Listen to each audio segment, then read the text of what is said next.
I am pleased to witness the signing of the contract between the Agency for International Development and the National Rural Electric Cooperative Association, which will enable us to assist underdeveloped countries in realizing the benefits of widespread electrification. One of the dramatic stories of this nation's development is the sweeping electrification of our nation's farms and rural communities, undertaken on a national basis in the 1930s. Increased farm productivity and a higher standard of living were the inevitable twin benefits of electric power lines, which moved to our farms, our remote mountain areas, and in fact, almost literally, throughout the entire country.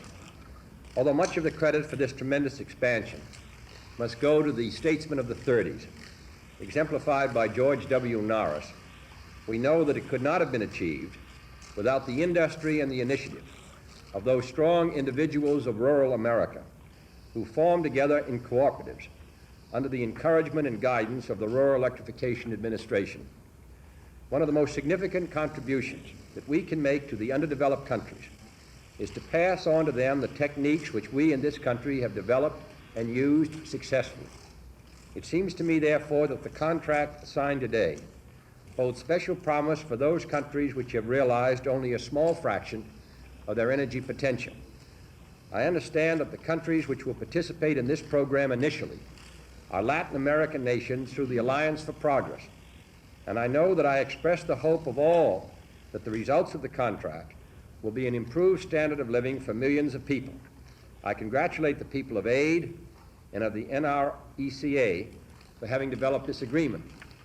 I think that we take the REA so much for granted that we ignore the extraordinary and really revolutionary increase in the electrification of American farms, which occurred in almost a decade. Some of the veterans of that period know the statistics. To go from a handful of electrified farms to having 90% of the farms electrified, and do that all in 10 or 15 years, indicates the advantage of cooperative action. The national government working with the individuals who joined together and did it on their own. What we have done can be done in a great many other countries with this organizational arrangement and with stimulation from both their national governments and their local communities. I don't think there is any program which I think will help the Alliance for Progress, will help the aid agency more than this association between the REA and the aid agency and the countries that are involved. I'm hopeful that the United States government, the aid agency, will follow this up immediately, will particularly concentrate their first efforts, as I've said, on Latin America, will concentrate their attention there on several countries to show other countries what can be done. If we in a year or 2 years can make significant progress in several countries, that example will spread. That really is the experience of REA. When some saw what could be done, then all wanted to do it. So I think this can be very important, in fact, one of the most significant actions taken by the aid agency, and I want to express my appreciation to those from the REA with their long experience, and I hope that today's action is only the beginning of a very concentrated cooperative effort. In other words, we've done a good deal here. While the job isn't finished in the United States, at least it's on its way, and I hope that they will therefore release some of their natural energies to the electrification of other countries which need it so desperately. So we're glad to take part in this.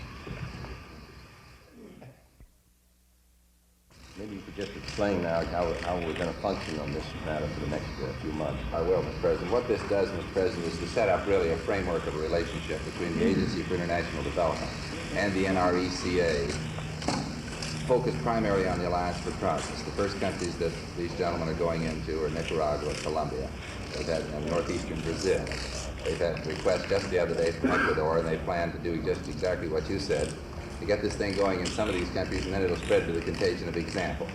Because what these gentlemen and ladies are going to take down to Latin America in their heads is going to be a lot more important than what government bureaucrats carry in their pockets, in our view, as far as developing these countries is concerned. What are the figures on what we did here in the United States? At the present time, they're about 30. I was wondering about what was the situation when REA went in? What percentage of our farms? 10%. 10%? Yes, in and how long? 1935. 1935, 10% of our farms, and then how long a period was it? before an appreciable change? Well, most of the work was done after the war. Of course, before we were really started in a big way, we were into the war. Most of the work was done from 1946 until 1960. Well, 1962, we're still at it. Right. You were right, generally, in your figures a while ago. We electrified most of America's farms in a period of a little more than a decade. And what percentage now electrified? About 97%.